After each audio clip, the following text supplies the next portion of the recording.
So we Yo.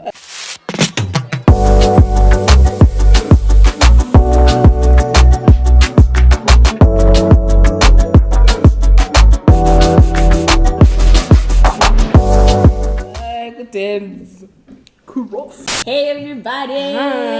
Welcome back to #Nameless. Don't Put a name on it. I know. It's the first video after what? 3 years of 2020. I mean, 3 years of 2020. 3 years of 2020. But we back. We're back. We've got content for you guys, and best believe we're not going anywhere. Marleta, so you did not introduce yourself. What's your name? What it do? What it does? First and foremost, what is Letas? What the hell? It's a singular form for Motase.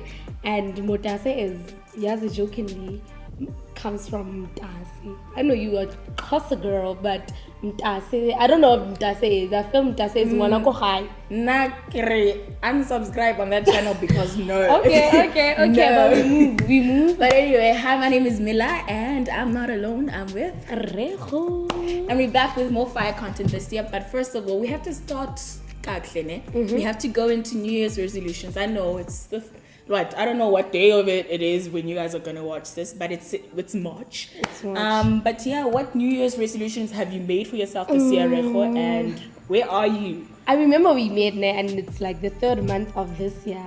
And I think towards the end of Jan, I was like, nah, I'm starting gym. Most of my New Year's resolutions were like more mental than physical. So I was like, I'm also giving up toxic people. I'm giving up procrastination and all of that. So far so good. It's kind of happening. Although gym. No, let me tell you. Gym is closing. The gym that I go to, they're moving and something. So I'm just like hectic. All right. But I've been going to gym, and I've cut off certain people out of my life. So that's coming all right. Man, cutting off those toxic individuals, because we need growth, we need prosperity, we need something going on in our lives. But okay, that's pretty good. So far so good. I've been all right. Well, maybe we'll have this chat again in June, 3 months later, and see if that's reasonable. And from your side? Well, I told myself I want to be consistent, mainly with the YouTube channels and stuff like that. Starting my own YouTube channel, hopefully soon. Please. Also gym, because I think I need that for my mental health and stability and whatnot. But we're getting there. Own pace, own race. Have you been consistent? Have you been going to gym? Have you? And we haven't paid those gym memberships yet. You see New Year's resolution. But we're coming. Okay. We're coming. We haven't even let go of the idea, but we're still coming. Hopefully the next episode you'll tell us, hey, we'll be like, I'm rushing to gym after this. Yes. But anyway, let's get into the video. Of course. Okay. So I don't know, maybe I should talk about what has been happening with Nokuthula and all of that. And apparently there's a song about her. Guys, but Nokuthula.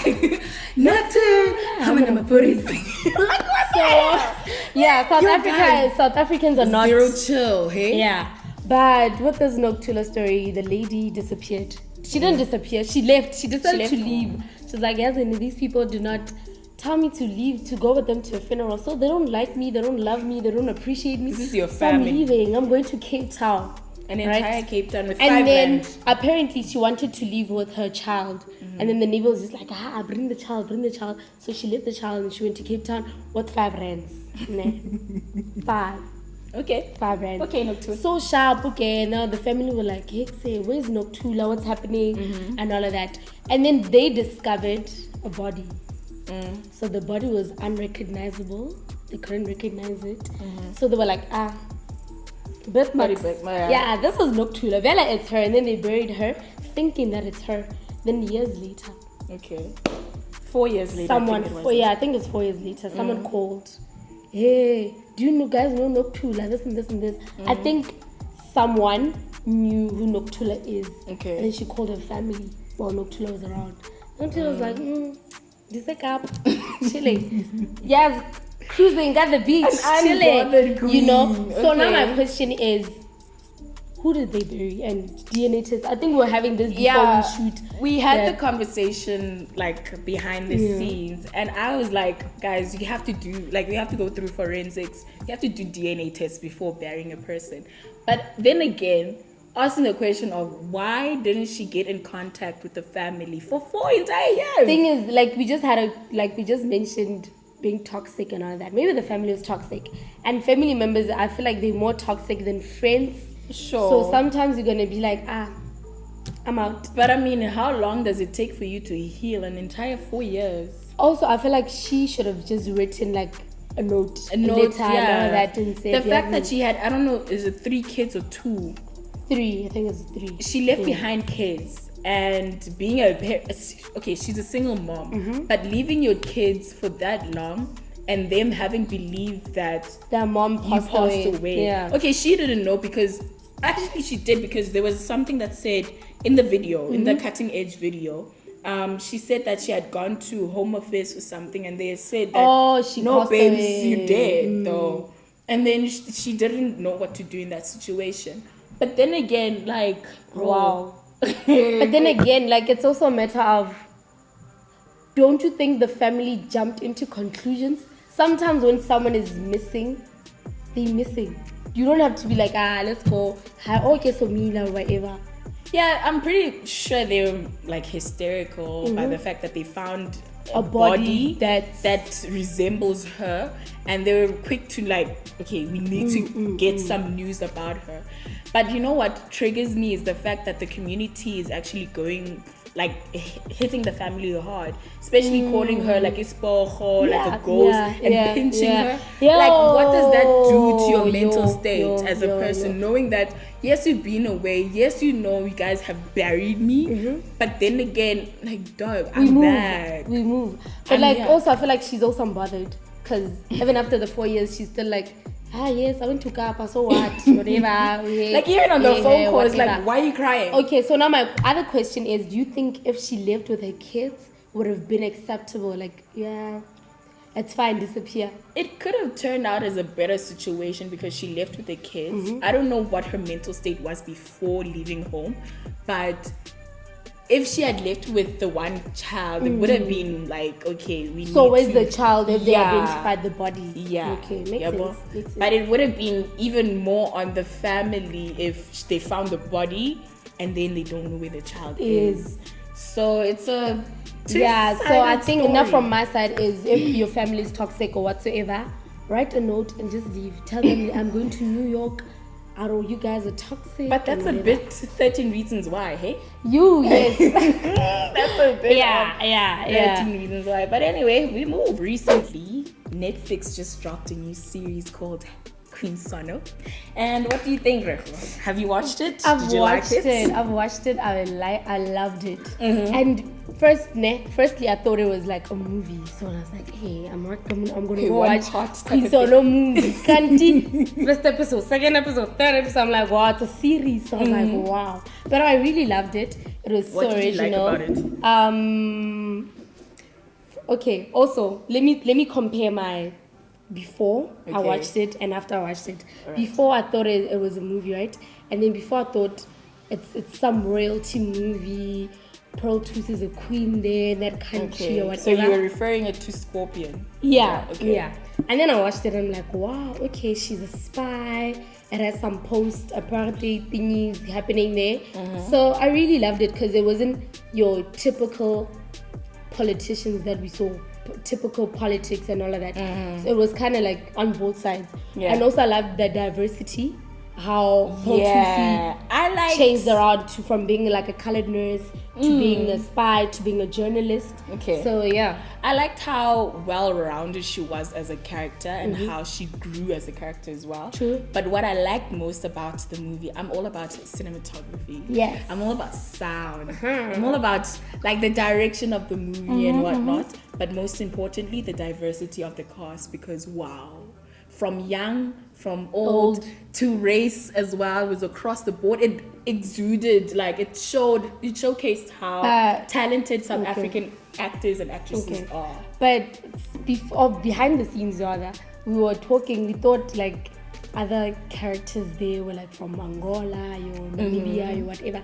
So I kind of believe that. I kind of like the fact that it's diverse because we have people from Namibia, from whatever. So do you think it's still diverse if it's just South Africans? Well, depends how you look at it. But it's. I like the fact that we're being proud about who we are. It's proudly South African. Yes, we'll bring in diversity in terms of bringing our brothers and sisters from other countries in the continent. But the fact that we can say this is our own. True. Like we don't necessarily, like in a lot of things, especially if you're going to look at it, the economy and look at politics, we don't necessarily own that this is South African. We say it's African, but have we actually really said that this is African? Apart from loose things like inside that are not necessarily good, but when we can say we've actually documented an entire movie and series. But like, I'd like to believe that someone that's not from South Africa and they're watching Queen Sono, they're gonna think, it's African. Because of how we implement, I like that. The fact that we could move from South Africa to Namibia, from South Africa to Congo, and also in terms of language, they were very. Thanks.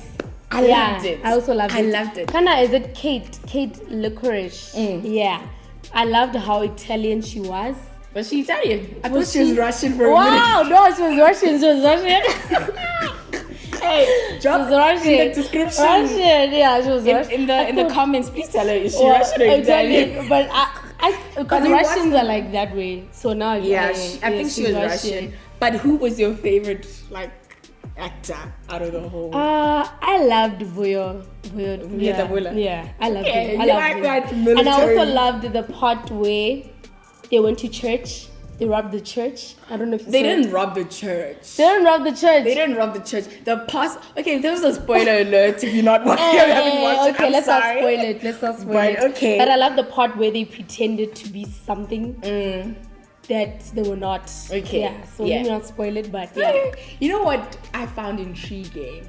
Okay, we're gonna spoil it for you. I'm sorry. If you're gonna continue watching this, I thought. The best friend, William, I thought, who's Queen Sono's best friend.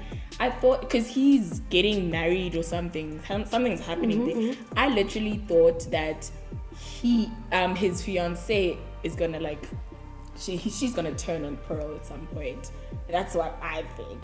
But I'm waiting for season 2. I need a season 2. We'll see. When is it coming? Do you know when it's coming out? I'm not sure. But what I want us to get into, are the reviews. Let's read some of the reviews that we got. What's your favorite one? Let's pick random ones. Becca. No, Becca. I think you should take Becca. I should take Becca. Because Becca is very controversial. Becca is coming at us. Okay. Then I'll take Lindu. You should start with Lindu. Okay, spectacular. I'm looking forward to an exciting twist in season 2.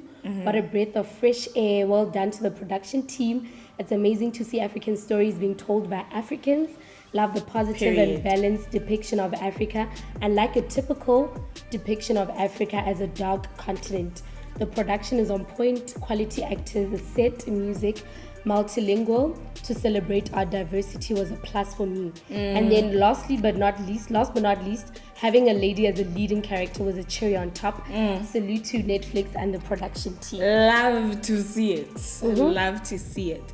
What I would like to touch is basically what she said about the fact that it's an African story told by Africans. Exactly, because Black Panther, it's an African story, but it's not told by Africans. So, although they have a cast telling the story, let's go behind the scenes. The production, the fact that it was even directed by Kagiso, I forget his surname. The one who are losing Larato. No. Is he there? Did he direct? Nah, wow, okay. But yeah, he directed Happiness is a 4-letter word, I think. Oh, I'm thinking you talking about Black Panther. Oh, no. Or you talking about No. Queen Sono. But I love the fact that he directed the show. So, I'm sorry. Okay, but yeah, let's get on to the next review, which is by Becca M. That's a long one, hey? Yellow guy was in the fields. So he or she said the show is a serious letdown. Firstly, the cinematography is great. I have to give credit to that. Just beautiful locations they chose. Secondly, soundtrack is fitting. It's South African, so I guess that's exciting for people. Thirdly, the storyline is obviously not new, but that's okay. Most shows aren't original anyway. Wow. It's funny you said wow, because that's the next word. She's like, wow, the acting is horrible across the board, just below par. Pearl has years of experience, and this was just disappointing on all parts. I totally disagree. I also disagree. So that's it from us for today. Hope you comment, you like, you subscribe, you share this content with your friends. If you need to get to us, just do the things. And if you feel you want to be like Becca, you want to criticize her as anything, it is do the things that need to be done. It is fine. And if we said we're gonna get a guest, very so soon. if you want to be part of, you know what to do. If you want to come through and be a part of the crew, just let us know. Yeah. But that's it from us. This has been #Nameless. Don't put a name on it.